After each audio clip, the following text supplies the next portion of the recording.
Viral na viral po ngayon ang kwento ni RJ. Ikakasal na po kasi sana nitong weekend ang magkasintahang sina RJ at si Shera. Ang problema, bigla na lamang daw nawala na parabang bula itong bride-to-be na si Shera. Personally, nakikita ko po ito sa mga post ng mga kaibigan.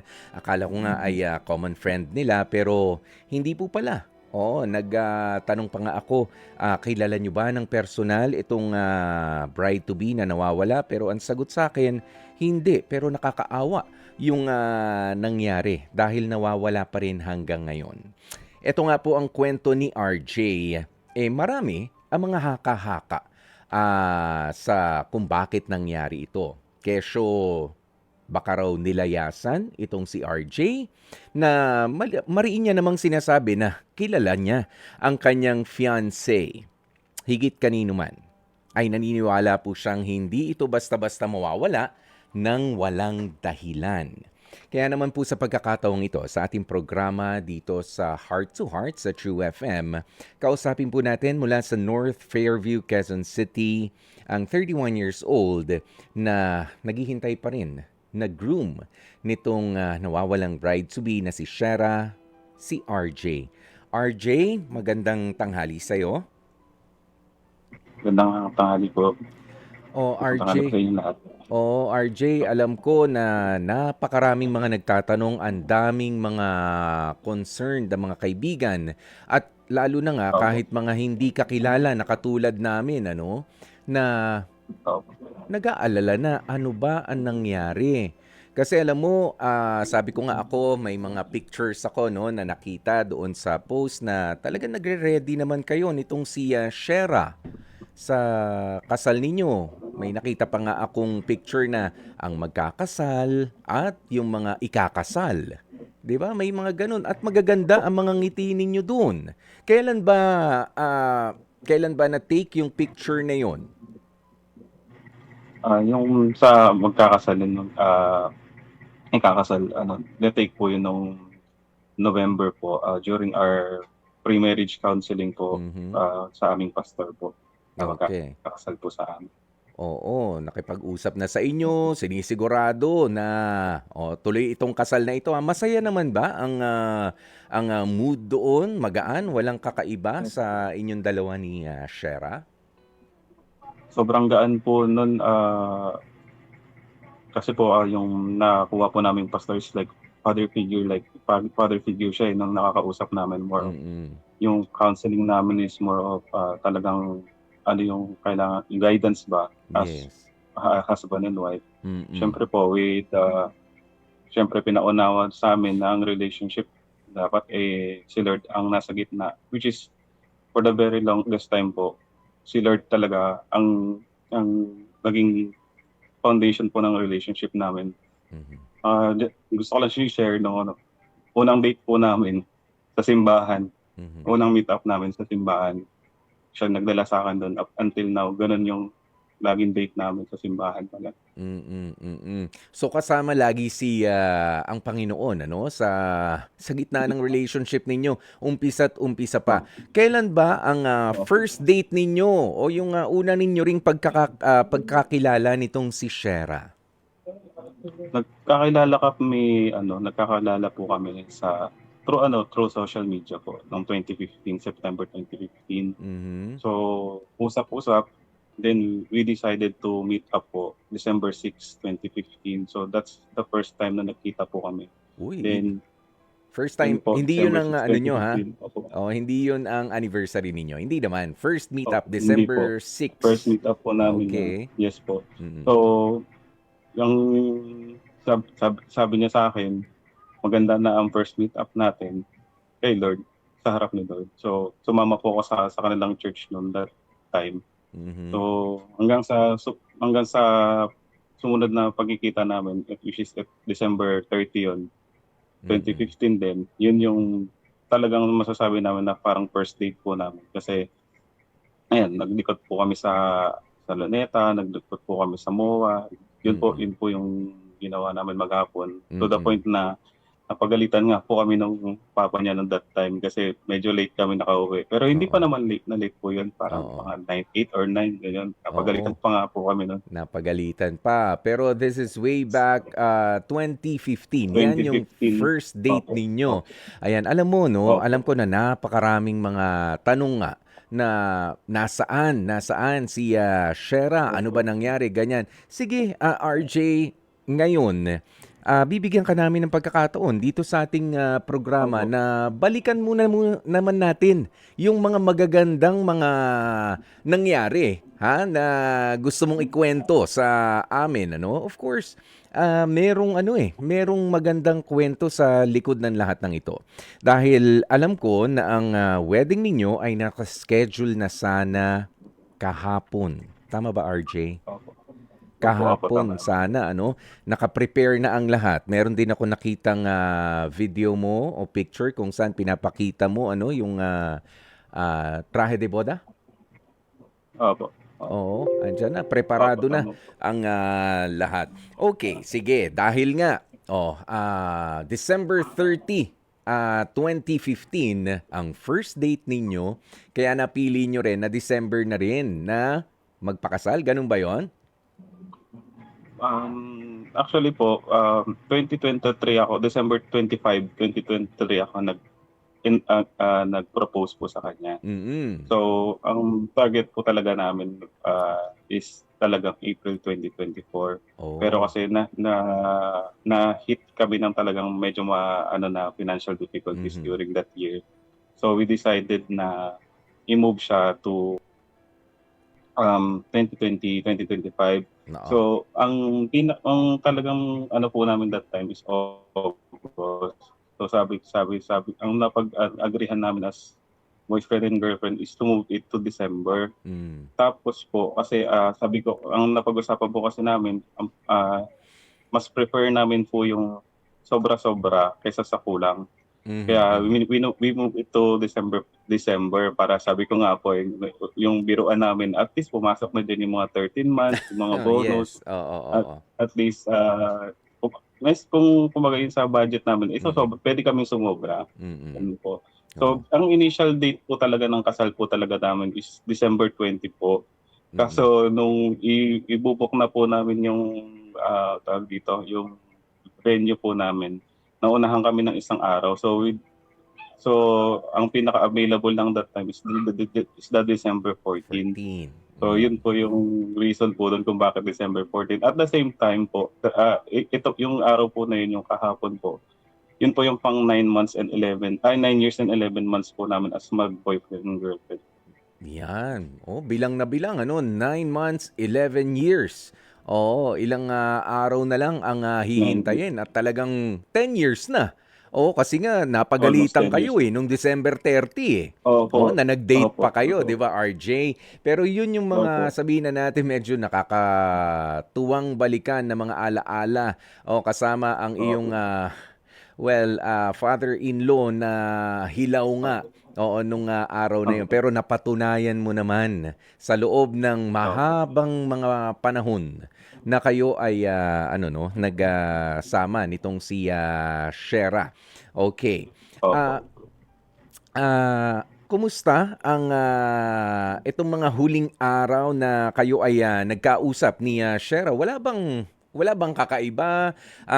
Meron kasi yung tinatawag na kumbaga she may be having cold feet, 'di ba? Na ninenerbyos, kinakabahan. Wala Opo. ba siyang sinasabi sa Wala po eh. Kasi actually po, masasabi din naman ng mga malalapit naming kaibigan, malalapit naming kamag-anak, na isa siya talaga sa pinaka-excited talaga Mm. sa kasal namin. Mm. At the same time ako din po, pero alam naman natin as babae na yun yung pinaka-masayang araw nila as babae, yung ikakasal, yung alam niyo po yun, yung magwa-walk down the aisle, yun po. Yes. Oo. Isa siya po talagang excited kasi nga po every yung RSVP namin, yung talagang masaya kami tuwing nag-aano kami, yung yung seating arrangement, lahat po yun talagang Mm. kung sino yung mga guest, sino yung mga abay, Talagang siya lahat po, isa siya sa dalawa mga po kami yung nag-decide nag-aayos. po nun. Oo. Opo, Okay. opo. So talagang Kumbaga siya yung ano, kumbaga yung captain, that oo. time. At ikaw yung taga, alam mo naman tayong mga lalaki, Opo, paring RJ, 'di ba? opo, kung saan Oo. po siya masaya, lagi ko po lagi Yes. sinasabi, kung saan ka lagi masaya yun. Kung ano sa tingin mo yung makakaganda, o sige. O Mm. basta dalawa tayo Opo, dito, dapat. magkatabi Opo, tayo na gumagawa. opo, 'Di ba ganyan? Pero opo, wala talagang iba na mga naiiba sa mga ikinilos, hindi kaya wala, sa preparation din, RJ, kinailangan wala, niyo, sabi mo nga 'di ba, pinaghandaan namin ito para sa finances opo, namin. Wala ba kayong nahiraman? opo, Wala ba? wala po, wala Oo, po. 'di Kaya ba? nga po yung sinabi ko po, Hmm, we want it na sobra talaga kasi oo. ano, na parang 'pag meron kaming gustong bilhin, puwede, na hindi namin magagalaw yung savings namin na hindi kami makakautang, yun. Hangga't maaari kaya nga inurong ano ng, mahigit isang taon. Opo, opo, opo, Oo, opo, oo. April 2024 supposed to be, medyo opo, 'di pa kaya, urong muna tayo next year na, o December 14. opo, Okay. So, opo. ano pa yung mga naaalala mo, RJ, na sabihin natin yung mga masasaya na ala-ala na ano 'no, na, para ma-miss ka lalo naman itong si, ako, hopefully nakikinig itong si, Mhm. Shera sa atin ngayon. Sabi mo nga, yung first date ninyo, napagalitan pa kayo ng tatay niya. O, ano pa yung mga highlights ng kwento ninyo bago kayo mapunta dito sa kasalan nyo? Ano po, more ano kasi kami, magala po kasi kami. Pero hindi Mm. naman po yung to the point talaga na almost ano, nagagala. Pero kasi po, ano talaga kami, parang mahilig kami sa mga beach, sa mga campsite, sa mga bundok. Mm. So, yun po yung talagang ano namin. Tsaka di yung mga movie dates, minsan nagmo-movie dates din kami, yung ganyan. Pero most of the time po, lagi kaming nasa bahay. Mm. Yung baga, yung parang 'pag lumalabas lang kami is parang ma-refresh lang kami, Oo. mga gano'n, makapag-unwind lang ng konti, RJ, naalala yun mo pa po. yung Opo. unang pelikula na pinanood ninyo together? Opo, ano po yun, if I'm not mistaken, yung ano yun, medyo Oo. horror po yun, A Quiet Place po. Ayan. Horror po agad. Oo. Kasi mahilig sa horror po yung girlfriend ko po, yung Ah, fiancé ko, mahilig oo. sa horror kasi Kapagka ba natatakot si, Shera, biglang napapayakap sa bisig mo? baliktad po, ako Ah, po yung napapayakap. ikaw yung napapatakip Opo, ng mata. Ikaw yung opo, napapayakap. ako po yung napapayakap. Ako yung Oo. laging natatawanan. Oo, yan yung ano, 'no, yung, nakakatakot na masarap sa pakiramdam kasi nandiyan Masarap yung sa mahal mo. pakiramdam. 'Di ba? Tsaka Tama po, pelikula tama. lang 'to. Ayan, o bukod pa Opo. doon, saan ba kayo, first, na well, bukod doon sa date ninyo 'no, sabi mo nga, talagang nasa, Opo, galaan kayo, yung first ever date ninyo. opo. Saan yung pinaka, ah, sabi mo ng medyo sosyal na date ninyo na nadala mo itong si Shera? Ah, wala po, puro simpleng ano lang talaga yung mga fast food restaurants lang. Pero Hmm, yung pinagagastusan lang talaga namin po, oo. sir, is yung more of the ano, kung saan kami pupunta. Mhm. Pero hindi pa kami talagang malayong-malayo, Parang pinakamalayo pa lang po yata namin yung sa kanila, sa Romblon or Sagada, yun lang talaga. Pero Oo. yun po yung pinakagusto namin kesa other than yung parang sa mga restaurants, Oo, hindi oo. po namin siya trip. Kumbaga kakain lang tayo. Oo, dadaan lang tayo Opo, dito para mawala yung gutom pero yung gala, yung sceneries, 'no? opo, Yun yung mga opo, opo. pupuntahan natin. Ano naalala mo at anong ginawa niyo doon sa pag-uwi mo sa probinsya nila sa Romblon? Ano po, yung unang uwi namin sa Romblon, ay grabe. Hindi pa po kasi ako nakakasakay ng bangka no'n, ng barko. Hmm, Talagang yun po, takot na takot ako that time. Ako pa yung takot sa aming dalawa. Yun po, oo, ano oo. yun po yung pinaka-memorable ko. Sabi ko, gabing-gabi kasi nung ano kami, gabing-gabi nung, tumagin bumabiyahe kami. Mhm, Nararamdaman ko yung alak. mm. Yun pong ginawa niya po sa'kin nun, niyayakap niya lang ako kasi nanginginig po talaga ako sa takot nun kasi first time ko pong sumakay sa ano, Oo, sa barko nun. nakita ko sa picture niyong dalawa ni Shera, medyo hindi ka naman kaliitan tao, ano? Oo, Opo, malaking tao ka pero rin pero nakakagano'n, ninerbiyos din talaga. nakakayaman Oo, nakakayaman po pero oo. Eh, Oo, pero wala nakakahiya lalo naman kung, nandiyan si ever supportive, Opo, girlfriend, fiancé na si opo, Shera. Ano opo. yung mga pinuntahan ninyong lugar doon sa Romblon na ginulat ka niya nitong si, Shera na, "Oh, ganito kami dito. Oh, halika punta tayo doon." Yung ano po sir, yung Bonbon Beach, napakaganda, sobrang gandang Hmm, beach po.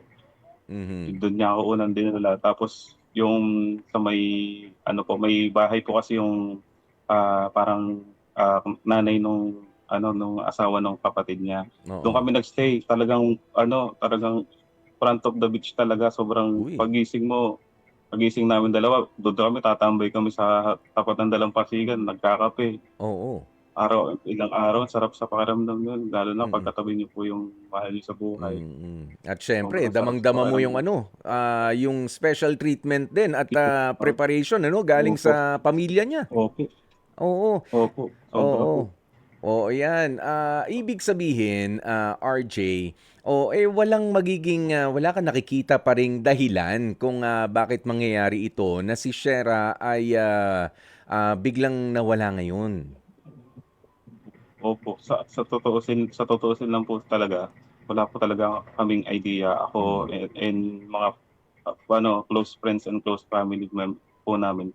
mm, Talagang wala po talaga kaming nakikitang signs ba na nag-i-struggle siya, mm, tsaka ano po kasi sir, kami as mag-boyfriend and girlfriend, talagang mini-make sure namin po na parang chine-check namin yung isa't isa. Ako po, kasi medyo ano po kasi kami sir, magkaiba kami ng schedule, parang ako, mm. nasa morning shift ako, siya nasa mid shift. Uh-huh. 'Pag umuuwi ako nun, naabutan ko siya, lagi lagi talaga kaming nagkakamustahan, "Kamusta yung araw mo, may problema ka ba, may Mm, ano ka ba, may nararamdaman ka?" Laging gano'n, kaya very open po kami, kaya yung sinasabi nila na merong hindi sinasabi sa'kin, hindi po. For the past few years, gano'n na po kami, mm, na kasi parang ang ginawa namin isa't isa as support talaga, na 'pag mm, may problema ako, I have her as my support. 'Pag may problema siya, ako talaga, support niya rin ako. Na mm. alam niyo po yun, parang synchronize kami sa lahat ng bagay, sir. Nito bang mga huling araw ay, wala kayong, I mean, sa pamilya ng bawat isa, of course, parehas Opo, kayong ano, eh, 'no? O parehas yung, opo, pamilya niyo, supportive sa'yo. Oo, tama opo, ba? O at si, opo. Shera rin sa preparation ba merong, medyo kumokontra? Alam mo naman meron yung ano, eh, merong, hindi ka masyado gusto para sa, alam mo yun, may, kontra sa Opo, pamilya ng, bawat wala isa. po. Meron bang ganong anggulo? Wala po sir, kasi ano po kasi kami, living together na kami for 5 years since pandemic. Mm, So, we transferred here sa North Fairview, tawag dito, 2020. oo. So, nasa isang compound kami po ng kanyang family. So, Pamilya niya, ha? may bahay kami, opo, Hmm, may bahay po kami sa compound, meron din bahay yung mga kapatid niya. So, we hmm, living together na po kami. So, halos lahat ng kapatid niya, kamag-anak niya po, talagang medyo tropa ko talaga sila lahat. mm. Talagang ka-close ko sila. Siya naman sa family ko, mas close pa nga siya sa family ko po, kaysa sa'kin, eh. Oh, yes, oo, Totoo dito. Opo, oo. mas close pa po siya kaysa sa'kin. Oh, very involved itong si, Shera kaya Opo, very nakapagtataka involved po. na ngayon na dumating nga at lumampas na nga ng isang araw ano, yung, araw ng, Opo, pag-iisang dibdib ninyo ay hanggang ngayon opo. nawawala pa rin siya. Wala pa Ah, rin po siya. okey kasi nakita na namin sa mga balita ano na hindi mo makontak si Shera dahil ang cellphone pala ay iniwanan. Opo. Iniwanan dahil nagcha-charge, 'di ba? Nasa church, opo. Opo. Does this usually happen na lalabas siya ng bahay na, "Ayan lang, nandiyan lang yung, phone ko, naka-charge, eh."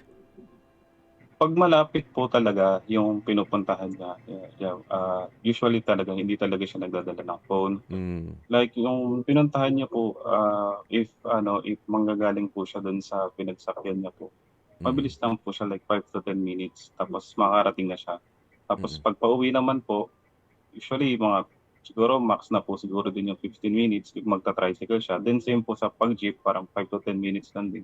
Kumbaga kung pag quick errands po, hindi talaga siya nagdadala ng phone, yung mabilisang labas Mm. lang, Yes. yun po. Pero yung 'pag medyo malayo na, medyo matatagalan siya, lagi naman po niyang dala. Mm, mm. Okey at Kasi nung that day po okey, go ahead. yes po, yes po, kasi nung that day po, sapatos lang naman po talaga ang kanyang bibilhin. Kaya ang ano din, ang alam namin as mag-partner, kaya pumayag din ako na go ng quick errand lang po talaga. Mm, mm. RJ, sa pagkakataong 'to ano, unang-una mula dito sa'min sa Heart to Heart, hindi madali na ilang araw nang nawawala itong si, Shera at hindi mo nakikita. Opo, Pero I have to opo, commend yung pagiging buo ng loob mo at yung focus mo pa rin, dito sa ano 'no, sa patuloy nating paghahanap kay, Shera. Of course, alam na rin ito ng mga otoridad. 'Di ba? opo, Mula sa opo, barangay, sa mga kapulisan at kahit nga sa mga ano 'no, sa mga social media ay marami opo, ang mga tumutulong sa iyo, RJ. Pero sa opo. puntong ito na nakakalito, ano ba nangyari? Ano ba yung sagot? Saan ka humuhugot ng lakas ng loob para humarap pa rin sa mga interviews na katulad nito? Unang-una po, yung tinanim talaga sa'kin ni Sarah, kahit anong mangyari, yung talagang pinaka-strong talaga na foundation, yung kumbaga parang support ko talaga sa Lord. Lagi kong pinagdadasal yun na talagang bigyan ako ng lakas ng katawan, bigyan ako ng yung knowledge ba kung anong gagawin ko. Kasi kung ako lang po sir, kung ako lang talaga sa totoo lang, baka first day pa lang, baka Mm, ano na ako, bumigay na ako. Pero kung wala ka ba maano po talaga na sandigan ko po talaga si Lord. And mhm, then yung family ko po, kasi umuwi sila kasi nasa Pangasinan po sila mhm, nag-i-stay. So, umuwi po sila agad-agad nung nalaman nilang nawawala si Shera. So, yung makakausap ko yung family ko na parang 'pag talagang parang alam mo po yun na parang sukong-suko ka na, parang puwede mong iiyak pa yung lahat ng nararamdaman mo sir, na merong mhm, magta-tap sa back mo na, "Ay, okey lang yan, laban lang." Then po yung kanyang mga ano po, mm, kanyang pamilya po talagang talagang sama-sama kami talaga sir sa pagpi-print ng poster, pagre-re-share, mm, mm, paghahanap, 'pag may nagsabi sa'min, "Uy, nakita namin si Sarah sa gan'tong location." Takbo agad kami, oo, kahit naka-tricycle na kami, mm, talagang harurot talaga kami. oo, Kasi sobrang mahal na mahal po namin talaga siya, kaming lahat mm, na nasa paligid niya, mm. sobrang mahal na mahal po namin siya. Yes. RJ, ikaw ba naman hindi mo rin napapabayaan ang sarili mo ngayon? Nakakain ka ba sa tamang oras? Na kapag pahinga kahit papaano, kailangan din magpahinga ang utak natin, RJ. Actually, kung hindi po sila okey lang. Actually actually halos hindi na po ako natutulog, halos hindi na rin ako kumakain sa Mm, totoo lang. Kasi ang hirap, parang alam mo po yun sir, parang matutulog ka may time na nakokonsensya ako na natutulog ako pero hindi ko alam kung okey ba yung fiance ko, kung okey ba siya. Tapos may time na parang gusto mo kumain kahit gutom ka, parang yung katawan mo gustong isuka yung kakainin mo, parang gano'n. mhm, Mahirap talaga sir, talagang ang hirap kalaban ng ano, ang hirap kalaban nung pag-iintindi ba, yung pag-aalala ba. mm, mhm.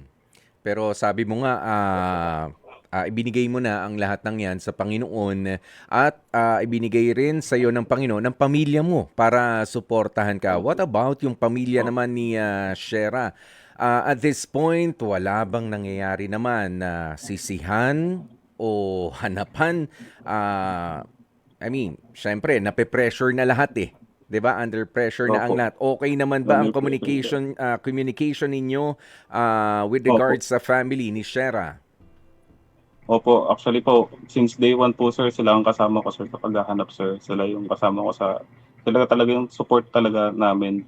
Kasi usually po, kaming dalawa po nung kuya niya yung talagang on the ground talaga sir, magsama sa police, magsama sa CCTV review. Hmm, Pero yung on the background po, siyempre hindi naman po kami makakatakbo ng kaming dalawa lang without the help of yung ibang family member nila. So sila po yun nga po, nagre-reshare, sila yung tumatanggap ng mga calls kung may mga lead, sila hmm, yung nagpi-print nga ng flyer, sila yung nag-iikot sa nagdidikit, sila yung nag-iikot sa mga nearest hospital, sila yung hmm, nag-iikot sa Mm. Kung anong puwedeng possible na puntahan ni Sarah, Mm. sila po yun. Kaya Yeah. yun po. So papaano i-pronounce nga yung pangalan niya? Shera, Sarah? Ah, sh Shera po siya actually Shera, talaga, Shera. sir. Pero Oo. sa mga closest friends niya po, Sarah. usually tawag po namin talaga sa Sarah. Oo, si Sarah. Okay, Opo, last na lang ano na opo, siguro isang anggulo na naisip nyo naman na rin pero ah, wala bang humahabol-habol kay Sarah na ikinikwento niya sa iyo o nababaliw sa kanya dahil attractive si Sarah rin, just like you. opo, You're an attractive couple. opo. Na wala bang Wala po, sir. nag-i-stalk sa kanya na nababanggit siya na kinatatakutan niya? Wala po, sir. Mm. Siguro po ako nabaliw talaga ako sa kanya kasi papagpapakasal ako sa kanya, eh. Pero Mm. yung talagang nagsasabi siya na may nagcha-chat sa kanya, may Mm. tumatawag, wala po, eh. Oo. Even sa workplace po kasi, siya po ay isang bookkeeper, karamihan po talaga sa mga ka-work niya puro babae. So, wala po talaga siyang nakukuwento, eh. Wala. Hawak mo yung cellphone niya, Oo. may access ka ba dun? May full access ka? Ah, ano po, ang may access lang po ko is yung Facebook niya and Hmm. yung bank accounts niya kasi ano po yan, eh, joint account po namin dalawa. Hmm. So, yun po yung na-access ko. So, nung first day pa lang po, Mm. mino-monitor ko na po yun kung baka may magte-text, may may magta-transact sa sa ano niya. So, Mhm. naka-monitor po ako dun. Mhm. Eh, up until now, walang talagang movement Wala, na Oh. masasabi mo na, "Ay, parang unusual 'to." Wala po, sir. Hmm. Okay. Sige. Alam mo sa pagkakataong ito, RJ, gusto ko lang rin na malaman mo na sabi mo nga nagpapasalamat ka sa pamilya mo, sa pamilya ng girlfriend mo sa pagtulong sa paghahanap sa kanya ano at sa ilan ninyong kaibigan. Alam mo marami rin na mga hindi nyo yata kaibigan, kakilala ang nakikihanap na Opo. dito kay Opo po. Shera. Ha? Opo, Sige, opo. ito ang opportunity mo para mapasalamatan itong mga taong ito, hindi lamang sa social media, kundi kumbaga ay ipinost na Opo. nila sa kanilang mga cellphone. Ito yata, kahawig Opo. yata to ni Shera. Ito yata yung nawawalang bride-to-be. Okay, go ahead, RJ. Opo. Ayun po, unang-una po, maraming salamat po sa lahat nagse-share ng, post po namin regarding po sa aking nawawalang fiancé. Salamat po dun sa mga sumusubok po na magbigay po sa'min ng lead kung nakakita ba nila o ano. Okey lang po yun kung kumbaga hindi talaga siya yun, okey lang po yun as long as kumbaga magkaroon kami ng idea kung nasaan siya, possible na nasaan siya. Kaya po, salamat po do'n sa mga siyempre especially din do'n po sa mga nagme-message na yung support nila, yung pagpe-pray nila sa'min na makita na si Sarah, sobrang salamat po. Malaking bagay po ang prayers 'pag pinagsama-sama, sobrang laki ng bagay Mm, ng prayers. mm. Yun po, sir. At syempre, RJ, kung sakasakali na nakikinig mismo si Shera o ang kasama ni Opo, Shera, mas maigi ng ganun, ano? opo, For whatever reason, opo, for whatever reason, opo, kung bakit hindi siya umaharap sa'yo, hindi siya nagpapakita, ito na rin ang pagkakataon mo para kausapin si Shera at yayain ng lumabas ka na. Kung ano man ang rason, tatanggapin mo. 'Di ba? Basta opo. lumabas ka na. Ah, Go ahead, yes po. RJ. Um, Sarah, mahal, 'di ko alam kung nasaan ka, kung ano nangyayari. Pero ang mahalaga sa'min talaga, pinakamahalaga sa'min is makita ka namin, makabalik ka sa'min, mayakap ka namin. 'Wag na natin isipin yung mga bagay na tapos na, yung kasal na tapos na, okey lang yun. Puwede tayong puwede tayong mag-plan ulit, puwede tayong mag mag-ipon ulit lahat, wala tayong problema diyan. Ang mahalaga sa'min, nandito ka, nasa tabi ka namin. Magpapasko, gusto namin kasama ka, kasi ikaw naman laging kasama namin. Yun po, balik ka na, mahal na mahal ka namin mga pamilya mo, yun po. RJ, hangad namin na mahanap na nga sa lalong madaling panahon itong si Shera na nasa mabuting kalagayan at gano'n na rin, inuulit ko, Shera, kung ano man ang rason kung bakit pinili mong mawala, umalis muna, ayaw magpakita sa mga nagmamahal sa'yo, sana you find the courage para harapin, lalong-lalo na, itong groom-to-be mo sana. Mhm. Na pagpaliwanagan at masabihan, ano ba ang nangyari? And I'm quite sure, mas importante ang kaligtasan mo kaysa sa kung ano pa mang dahilan ng pag-aalinlangan na magiging dahilan nga o nagiging dahilan nitong iyong pagkawala. At hangad nga namin, RJ, na ikaw rin naman ay mabigyan ng lakas ng loob pa. At pare, magpapahinga ka rin, ha? Para preparado ang utak natin, ang damdamin natin, huwag pababayaan ang ating sarili para meron tayong lakas na patuloy na hanapin. At lalo na sa pagdating ni Shera, di ba, meron tayong lakas na unawain, intindihin kung ano nga ba ang nangyari. RJ, God bless you.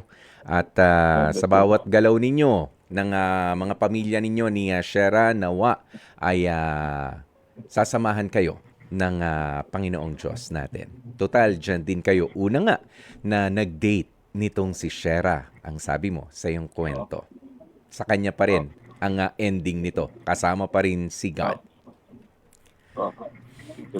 Maraming salamat sa iyo, RJ, ha? At magpahinga ka muna, pare. Oo, magpahinga ka muna. Relax ka rin, ha? Sige, magpatuloy tayo sa buhay. Mga kapatid, dito tayo sa totoo. Dito na tayo sa True FM. Mag-subscribe at mag-follow na sa social media accounts at True Network PH sa FB, Instagram, X na dating Twitter, YouTube, TikTok, and podcasts.